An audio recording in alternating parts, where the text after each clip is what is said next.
tout le monde. Sis bagi kinbis kaito yagaleno kinbis kaito non ñola wolo jala tek ci bopp sis be ñun dey doyala guno sis be la kaito ñoo gay na ko daan jël juddu bu lay ndey baay Kumba Jallo taal Yàlla fayda barooma koy moom sa ñaanu yaay dafa dal ci sa yaram gàcce du la dal gàcce du la dal sa ñaanu yaay dafa dal ci sa yaram gàcce du la dal ne Kumba gàcce du la dal sa ñaanu yaay dafa Kumba bis kaito ayagalendo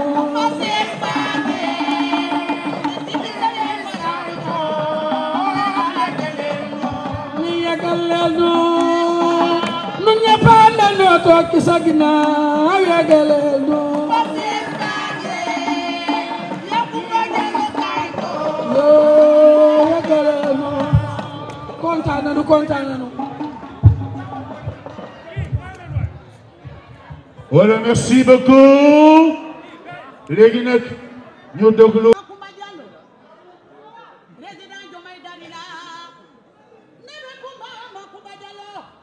Premier ministre Dalila, Ousmane Sonko Dalila ke. Ya de ki adim national dañuy korano e. Jëgu kalube kana pani le gayo bismillah kana ni galam na me kunne. Kala ni de ci tasili be ngana ni sangara bari pulo. Pulo ci tiri, pulo ñamata gàcce, pulo kakara, pulo ñamata gàcce. Jallo! Kumba Kedugu sirala dangalede Kumba Jallo ye dingira jetura munakera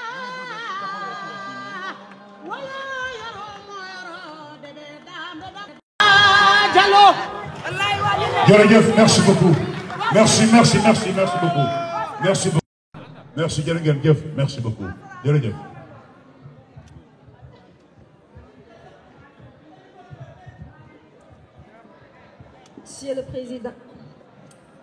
Monsieur le Président du Conseil d'administration, Monsieur Kessi Bousso, Monsieur le Directeur général de la Compagnie du Théâtre National Daniel Sorano, Monsieur le Secrétaire général de la Compagnie du Théâtre National Daniel Sorano, Mesdames, Messieurs les chefs de service, chers collègues artistes de toutes les composantes du théâtre, ballet national, ensemble lyrique, troupe dramatique et membres des différentes régies, honorables invités, je vous salue en vos rangs et qualités.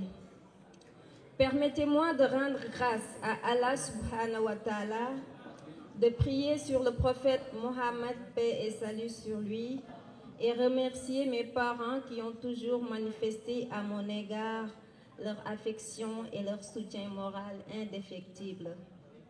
Je voudrais aussi et surtout remercier vivement le chef de l'État, son Excellence M. Bassirou Diomaye Diakhar Faye,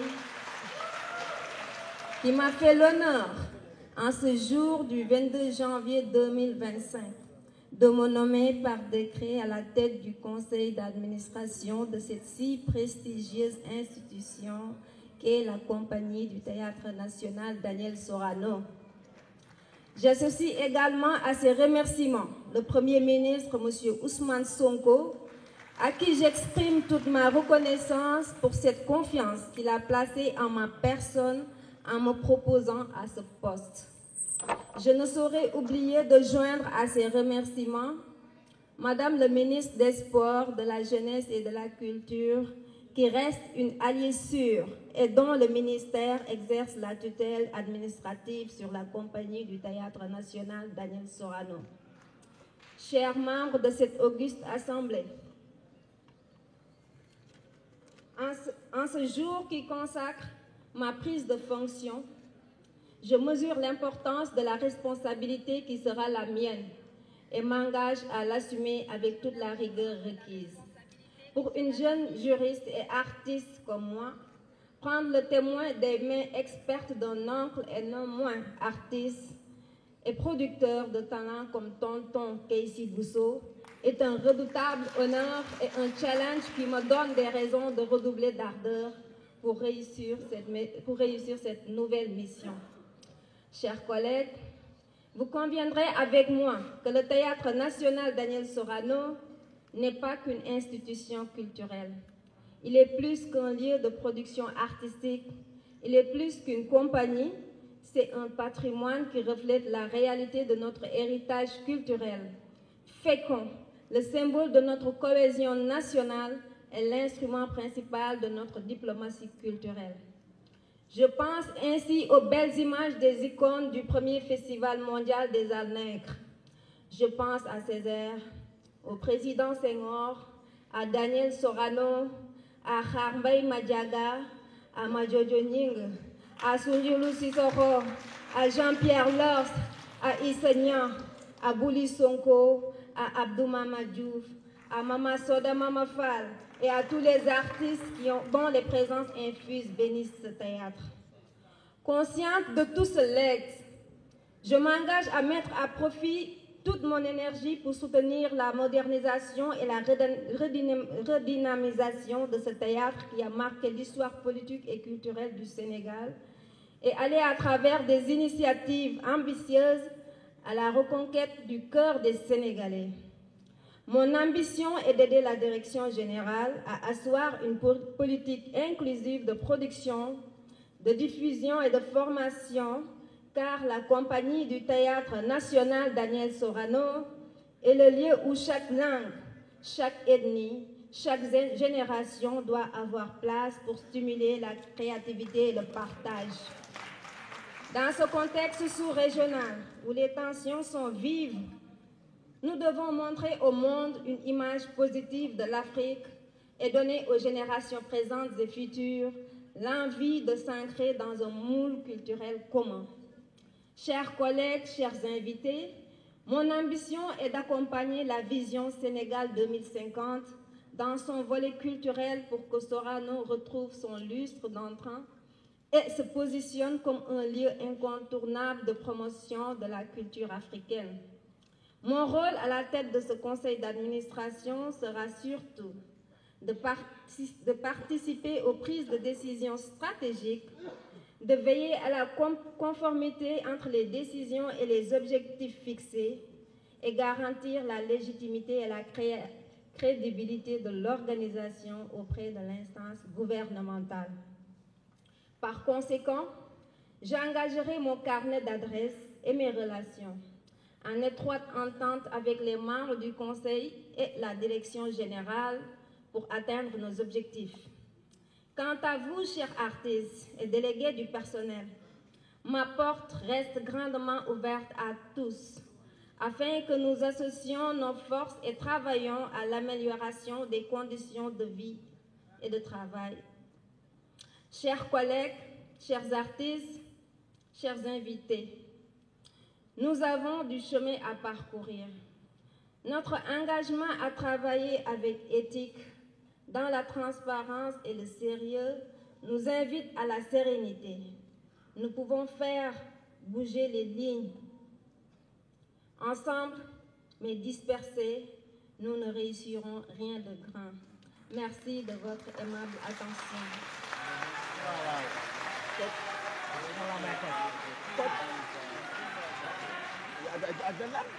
Jërëjëf.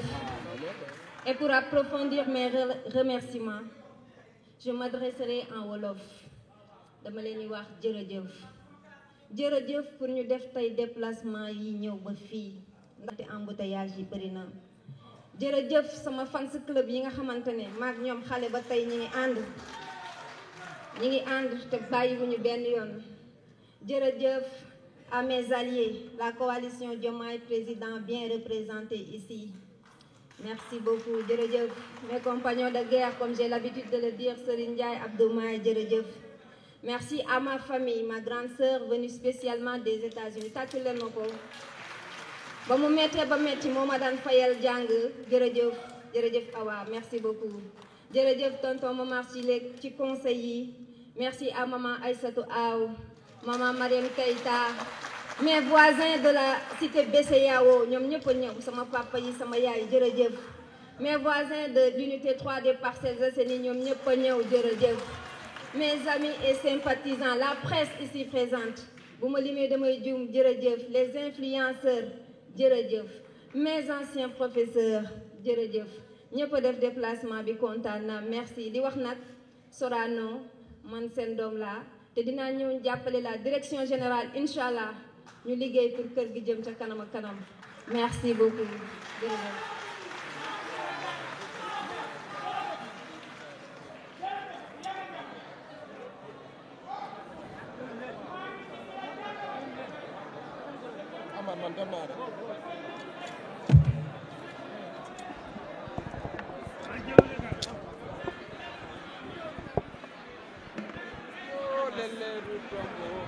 suñ saag yi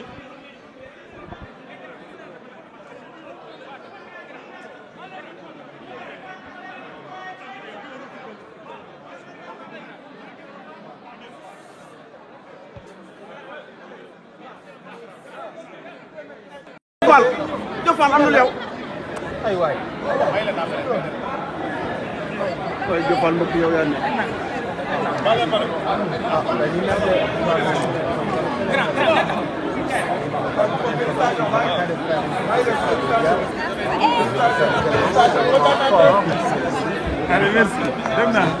Passation entre elle et gis nga ça c'est Samba Biagui mu nekk directeur général bu maison de la presse moom tamit daal dina jël kaddu mu nekk lu am solo kii bi la vraiment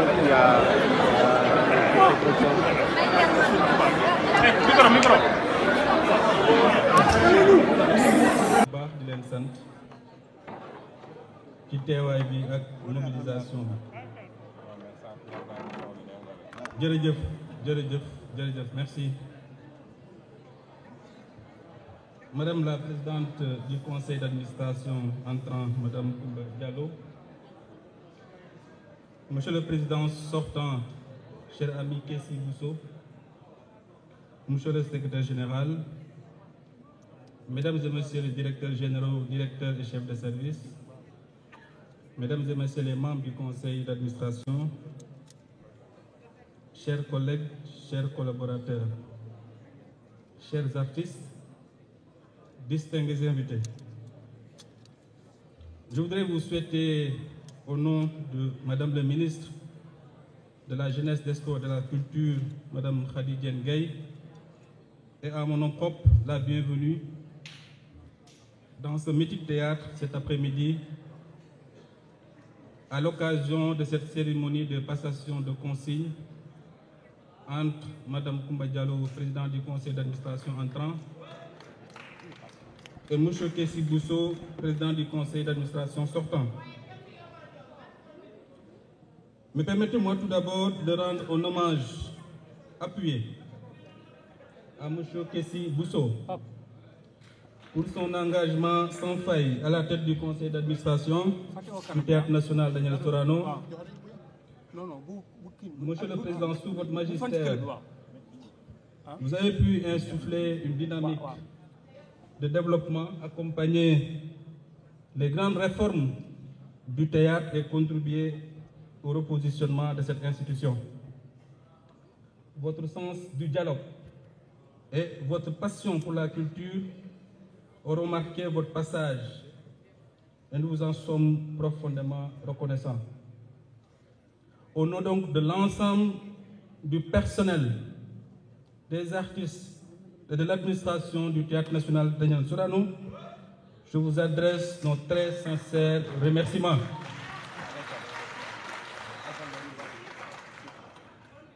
Je vous remercie et s'il vous plaît, je vous demande de l'applaudir très très fort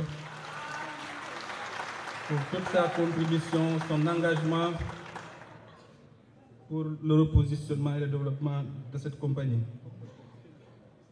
Aujourd'hui, nous accueillons avec enthousiasme Madame Koumba Diallo, plus connue sous le nom de Queen Biz, qui devient aujourd'hui la 5e présidente du conseil d'administration de Sorano et surtout la première femme à occuper ce poste depuis 1960.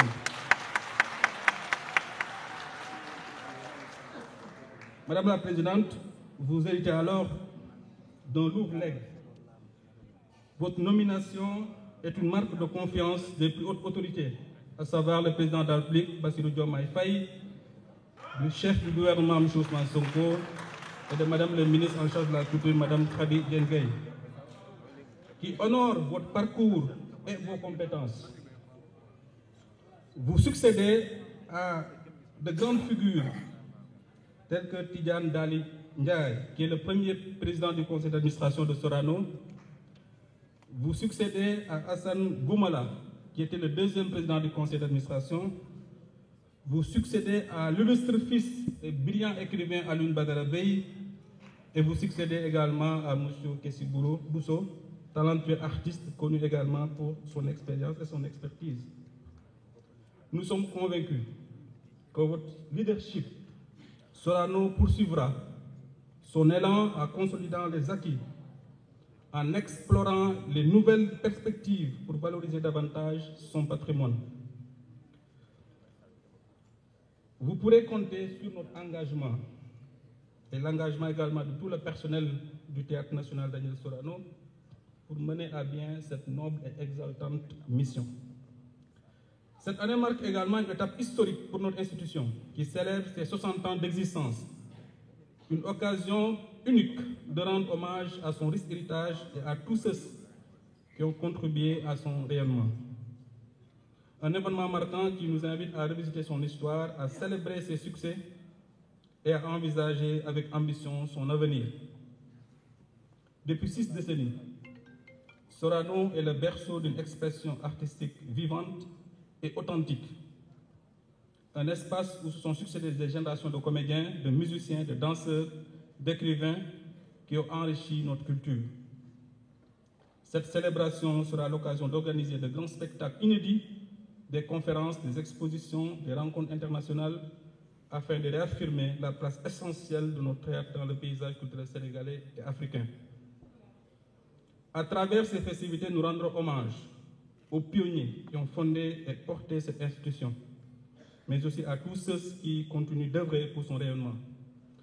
Nous renforcerons également les échanges culturels avec d'autres institutions artistiques à travers le monde dans un esprit d'ouverture et de partage. Le Théâtre national Daniel Sorano est une institution qui incarne l'âme de notre culture et l'expression vivante de notre identité. Ensemble, nous continuerons à œuvrer pour qu'il demeure un phare rayonnant du paysage artistique et culturel du Sénégal et au-delà. Je formule donc pour terminer mes meilleurs vœux de succès, de prospérité, Madame la Présidente, et j'exprime encore une fois toute ma gratitude au président du conseil d'administration sortant et remercier personnellement et profondément tout le personnel du théâtre Daniel Sorano, grâce à qui nous avons réalisé énormément de bonnes choses et nous allons continuer ensemble de les réaliser pour le bien de la culture sénégalaise et le bien du Sénégal. Je vous remercie de votre aimable attention.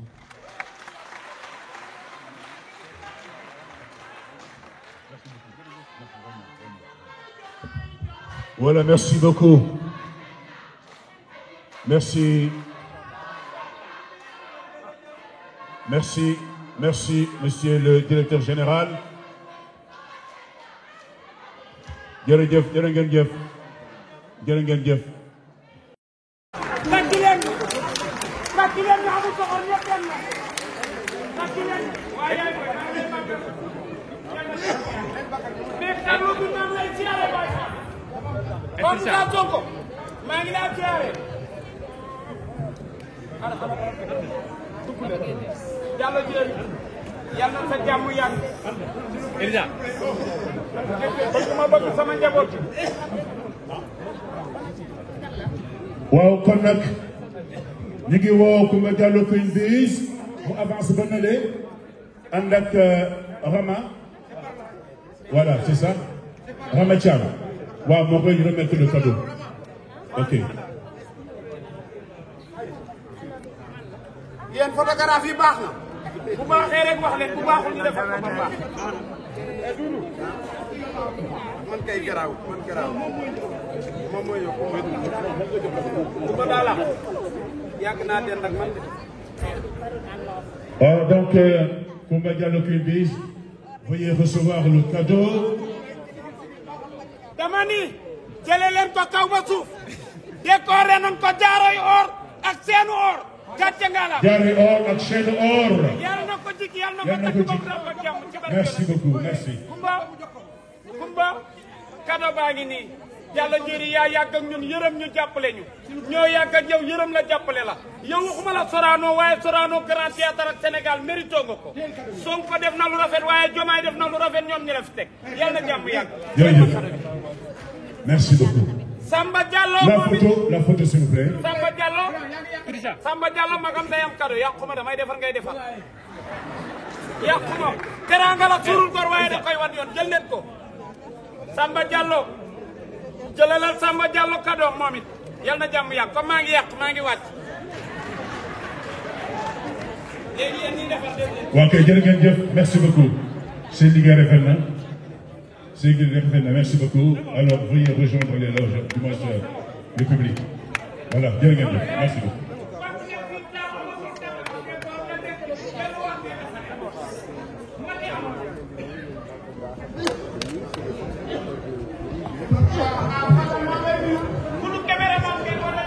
man ku ma jox vraiment sama papa amuloon jot pour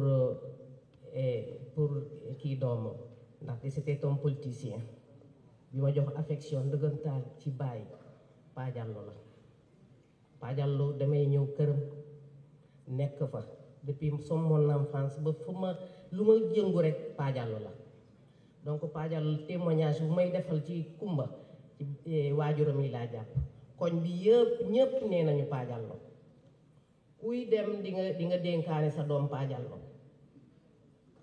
pa boo xamante ne ba léegi ba instant bi ma nekk musuma gis borom kër mel ni Pa Diallo intérêt désintéressé doomi jàmbur liggéey yàlla moo taxit doomi yépp macha allah Coumba ñi may gis ku jullite ngi nii ku xam mbokk ngi nii buñ nee baax nga te sa mbokk yi waxuñu ko ba léegi dut am na Coumba day jóge fii ba Dalooto yaayam foofu la juddoo yaroo fa diggante Dalooto ak Kédougou la yaroo Coumba depuis Dalooto ba Kédougou ba instant bu ma nekk nii Kédougou chaque semaine dina am ko ko dugal mu woy Kédougou la njëkk à part keccax bi Kédougou la ci teg mu nekk dëkk bu ko neex te moo tax Kédougou délégation Kédougou yépp a ngi fi tey ñëw nañu teew na xamante ne ñun Kédougou yépp a ngi sa ginnaaw te vraiment ñu ngi lay remercier man kay man wax noppi man kay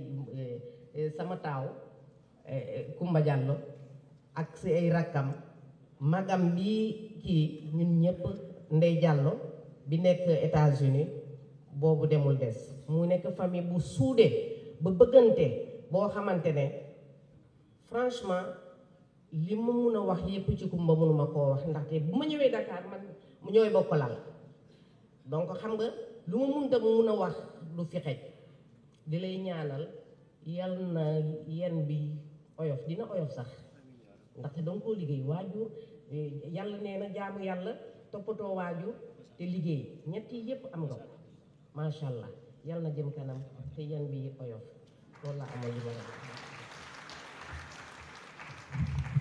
jërëjëf Bola merci beaucoup Sissoko waaw ñu woon ak Abdou Maya Faye. am na jom nangoo na liggéey bu dalee dugg école ba léegi ñoom la ko jàppee métier bi ñoom la ci duggee ak fulla ak fayda moom la téye ba léegi ba yàlla may ko bés bii nag yaayam dafa ma ne foog nga teew ci guddi suñu jàll damay def si sax mënuma ko nit ñi xamee wuñ ma ko sax waaye nag yaayam mënuma koo gàndal dara ndax sama wëllëre la suñu mbokk la mu sëy suñu biir jógee Kédougou ñëw sëy su mag Koulibantang téye waa Makol Bantan yëpp ku ne xam na ne Makuta ku baax la Kumba Diallo bu ñu nee dafa am diine ci diine la juddoo ay juróom-ñaari maamam yëpp ci Makol Bantan ay waliwu lañu ñu yar ko fu ñu la ko war a yare mu judd fu mu war a juddoo màgg fu mu war a jàngee kon ñu ngi sant di gërëm alhamdulilah ba nga xamee ne am na réussite bii di gërëm waa Sorano yëpp di gërëm képp ku fi teew maa ngi sant ñëpp di ko gërëm di ko ñaanal Kumba bu baax a baax métier mi yàlla na nga si yàlla may gudd fan ak wér ak wérle ak Seydina Muhammad sallallahu alayhi wa sallam. ok jërëjëf Fatou Ly léegi